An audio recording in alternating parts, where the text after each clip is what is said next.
चला मित्रांनो,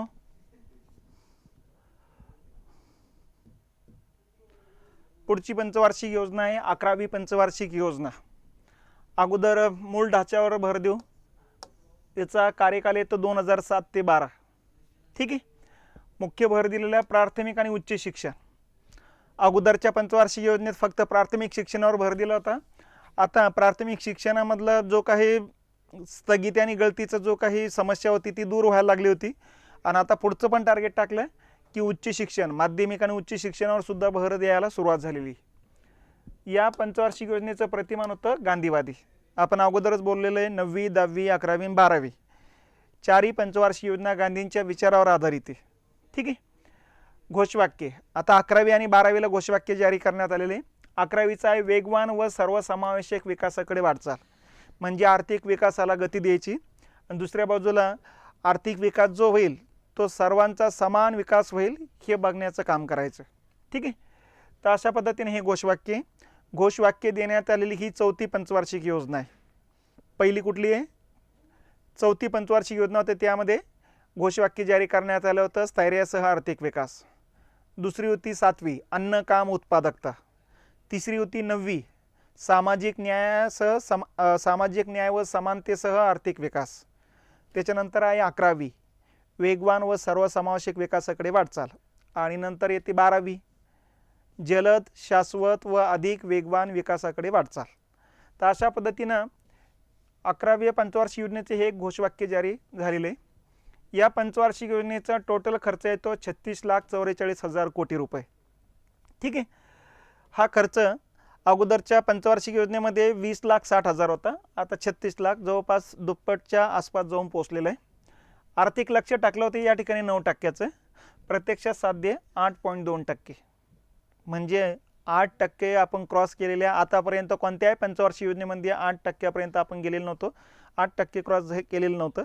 या पंचवार्षिक योजनेमध्ये 8%, सर्वात जास्त 12 पंचवार्षिक योजनेमध्ये सर्वात जास्त लक्ष्य साध्य करणारी पंचवार्षिक योजना ही आहे। ठीक आहे। तर सर्वात जास्त आर्थिक विकास दर होता या पंचवार्षिक योजनेचा, पण टार्गेटपेक्षा कमीच होता। ठीक आहे। म्हणजे थोडक्यात अपयशच आलेले हे लक्षात घेतलं पाहिजे। मग आता या पंचवार्षिक योजनेचा टोटल जो 36,44,000 कोटी खर्च झाला, सरकारी आणि खाजगी खर्च एकत्रित आहे हां, तर हा खर्च कोणत्या कोणत्या योजनांवरती खर्च झाला आता योजना लक्षात घ्यायच्या। आता हा कालखंड पूर्णपणे हे लक्षात असू द्या की मनमोहन सिंग आणि मॉन्टेक अहलुवालिया यांचा हा कालखंड आहे 7 ते 12। ठीक आहे। मग आता या कालखंडात पहिली योजना सुरू करण्यात आली आम आदमी विमा योजना 2007ला। ठीक आहे। आम आदमी जो सामान्य व्यक्ती जो आहे भारतातला, त्या सामान्य व्यक्तीचा विमा उतरवण्याचं काम सरकारने केलेले।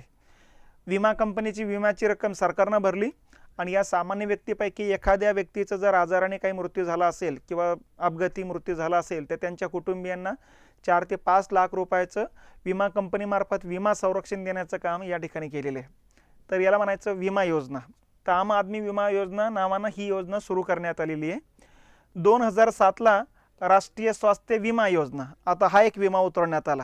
हे आता हे कुठला विमा होता? आरोग्याचा होता, हेल्थ पॉलिसी म्हणतो आपण। म्हणजे आपण आजारी पडला असेल आणि दवाखान्याचं बिल जर 5 लाखापर्यंत येत असेल तर अशा वेळेस विमा संरक्षण दिलं जातं। ठीक आहे।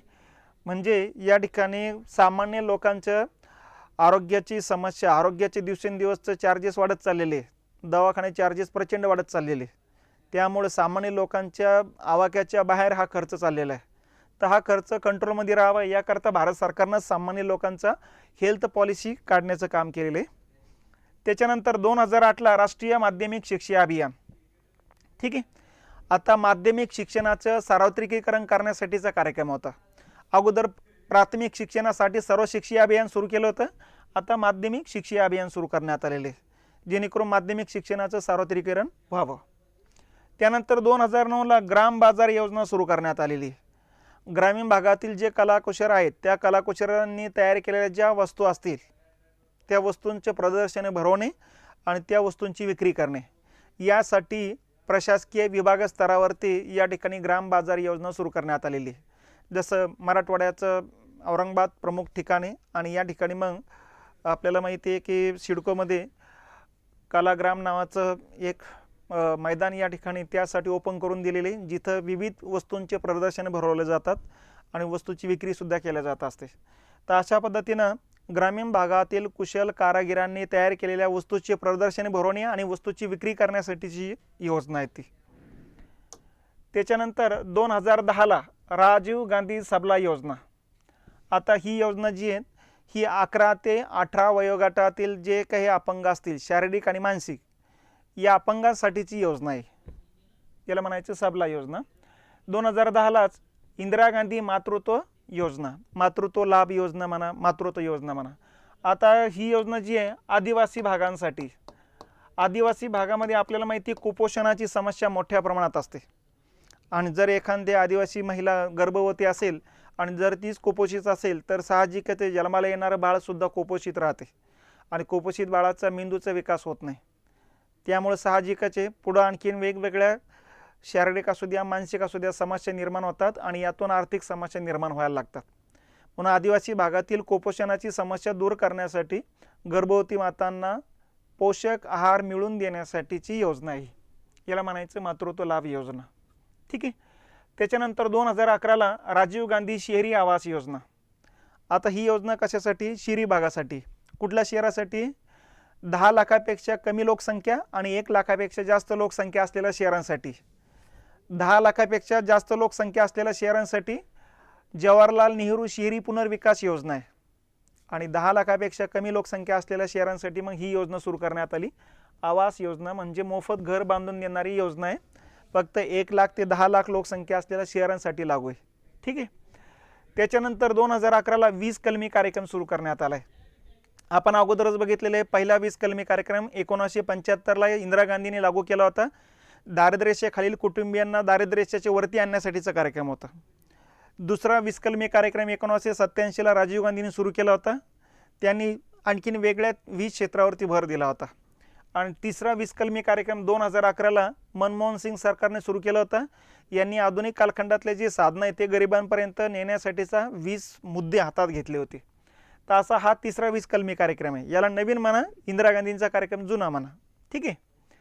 त्याच्यानंतर 2011ला राष्ट्रीय ग्रामीण आजीविका मिशन या ठिकाणी रूपांतर करण्यात आले. थोडक्यात ही एक योजना सुरू करण्यात आलेली.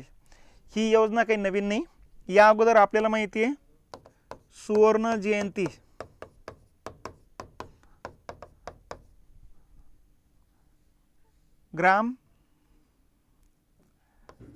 ग्रामीण योजना,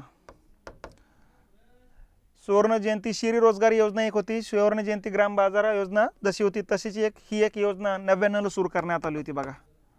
ठीक आहे. या योजनेमध्ये वेगवेगळे 6 योजना एकत्रित केल्या होत्या 99ला. कुठल्या कुठल्या? IRDP, ट्रायसेम, डवाक्रा, दशलक्ष विहिरी योजना, सिट्रा आणि गंगा कल्याण कार्यक्रम अशा या 6 योजनांचं विलीनीकरण करून एकच योजना सुरू केली होती, सुवर्ण जयंती ग्राम स्वरोजगार योजना म्हणून आपण त्याला. तर या योजनेचं आता मॉडिफिकेशन केलं, रूपांतर केलं या योजनेमध्ये राष्ट्रीय ग्रामीण आजीविका मिशन. लक्षात हीच योजना आहे. या नावानं थोडेफार मॉडिफिकेशन केलं, त्याच्या अंतर्गत दिल्या जाणाऱ्या अनुदानामध्ये थोडेफार बदल केलेत आणि या नावानं सुरू करण्यात आलेली. आणि नंतर मोदी सरकारनं हीच योजना पंडित दीनदयाल उपाध्याय नावानं या ठिकाणी ग्रामीण भागासाठी ग्रामीण रोजगार योजना या नावानं सुरू केलेली आहे बघा. तर योजना त्याच्याच अगोदरच्यात, फक्त त्याच्या स्वरूप बदलले, नावं बदललेत आणि पुढच्या सरकारनं नव्या स्वरूपामध्ये त्याचं मांडणी करण्याचं काम केलेलं आहे. तर अशा पद्धतीनं ही 11वी पंचवार्षिक योजना येते बघा. ठीक आहे. आता 11व्या पंचवार्षिक योजनेमध्ये आपण जर बघितलं तर टार्गेट 8.2 साध्य झालं. हे जास्त साध्य जरी झालं असलं तरी लक्ष्यापेक्षा कमी साध्य झालेले. 0.8% म्हणजे बराच टार्गेट कमी साध्य झालेले. मग थोडक्यात अपयशी झालेली योजना आहे. मग अपयश का मिळालं असेल? तर अपयश मिळण्याच्या पाठीमागं सगळ्यात पहिलं कारण काय असेल तर 2008ला आलेली जागतिक दुसरी महामंदी.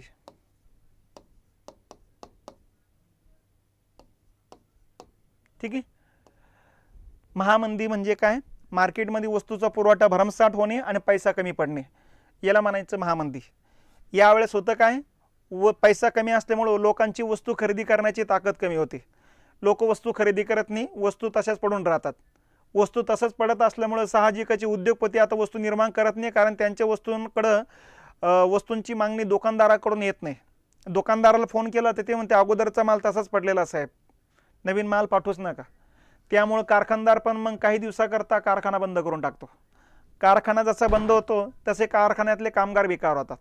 बेकार झालेले कामगार आता घरच्यांना सांगतात की माझं काम गेलेले, त्यामुळे पगार थांबलेला आहे, त्यामुळे पैसा येणार नाही, त्यामुळं घर जे आहे काटकसरीने चालण्याचा प्रयत्न कर. त्यामुळं घरातले कुटुंबीय या ठिकाणी पैसा आणखीन कमी खर्च होईल याच्यावरच भर देतात. त्यामुळे मार्केटमधल्या वस्तू विकल्याच जात नाही आणि हळूहळू मग फ्रस्ट्रेशन वाढायला लागतं बघा. ठीक आहे, फ्रस्ट्रेशन वाढतं, आत्महत्या वाढत्या, चोराचपाट्या दरोडेखोरी वाढते, सामाजिक गुन्ह्यामध्ये वाढ व्हायला लागते. नंतर हळूहळू देशाला सरकारचं सुद्धा उत्पन्न कमी व्हायला लागतं आहे. त्यामुळं आर्थिक विकास दर मंदावला जातो, बेरोजगारी दर वाढला जातो आहे. नंतर या ठिकाणी वस्तू घेण्याकरता पैसा नसल्यामुळं साहजिकाचे वस्तूची किमतीही वाढायला लागतात. तर या पद्धतीनं ह्या सगळ्या घटना घडामोडीचा उद्योगपतीचा नफा कमी व्हायला लागतो, कारखाना बंद करावा लागतो, जे हप्ते चालू आहे ते हप्ते फेडण्याची ताकद उद्योगपतीत राहत नाही, मग शेवटी कारखाने विकण्याची पाळी येते. तर फ्रस्ट्रेशन सगळीकडं फ्रस्ट्रेशन निर्माण होतं, याला म्हणायचं मंदी. आणि ही मंदी एका देशापुरती असेल तर मंदी म्हणायचं, आणि जगातल्या बहुतांशी देशामध्ये त्याच वेळेस सुरू झालं असेल तर जागतिक महामंदी म्हणायचं. तर असं जागतिक महामंदी जी आहे त्या 2 वेळेस आलेल्या आहे आतापर्यंत. पहिल्यांदा 1929ला आली आणि दुसऱ्यांदा 2008ला आलेली. या कालखंडामध्ये जगातल्या ज्या प्रमुख अर्थव्यवस्था होत्या, आता महामंदीचं जे काही नुकसान आहे महामंदीमुळं भांडवलशाही देशांचंच होतं असतं, आणि आता जगातले बहुतांशी देश भांडवलशाहीचे. त्यामुळे या कालखंडात अमेरिका असू द्या, इंग्लंड असू द्या, फ्रान्स असू द्या, जपान, जर्मनी, इटाली ही जी प्रमुख राष्ट्र होती, या प्रमुख राष्ट्रामध्ये बघा किती लोकांनी आत्महत्या केलेल्या आहेत, फ्रस्ट्रेशन वाढले गेलेले, सरकारमध्ये सुद्धा चलबचल सुरू झालेली होती बघा. तर अशा प्रकारचा हा कालखंड होता. त्यांचा आर्थिक विकासाचा दर 0पर्यंत खाली आला आणि काही काही देशांचा तर मायनसमध्ये गेला होता. आणि अशाही स्थितीमध्ये आपण विकास दर गाठला गेलेला आहे 8% प्लस. त्यामुळं हा लक्ष्यापेक्षा कमी जरी असला तर जगभराचा विचार केल्यानंतर लक्षात येतं हा बऱ्यापैकी जास्त होता. आणि म्हणून या कालखंडामध्ये बराक ओबामा यांनी भारताचे पंतप्रधान मनमोहन सिंग यांना विचारलं होतं की यातून बाहेर पडण्यासाठी काय करता येईल. मग मनमोहन सिंगनं जपान आणि अमेरिकेच्या राष्ट्राध्यक्षांनी विचारल्यानंतर या दोघांनाही पुढचे मार्ग सांगितले होते आणि यातून अमेरिका जपान बाहेर पडलेले होते. म्हणून नंतर जपानच्या सरकारने मनमोहन सिंग यांना त्यांचा सर्वोच्च नागरी पुरस्कार देऊन सन्मानित केलेले. तर अशा पद्धतीनं ही 11वी पंचवार्षिक योजना या ठिकाणी लक्षात घ्यायची.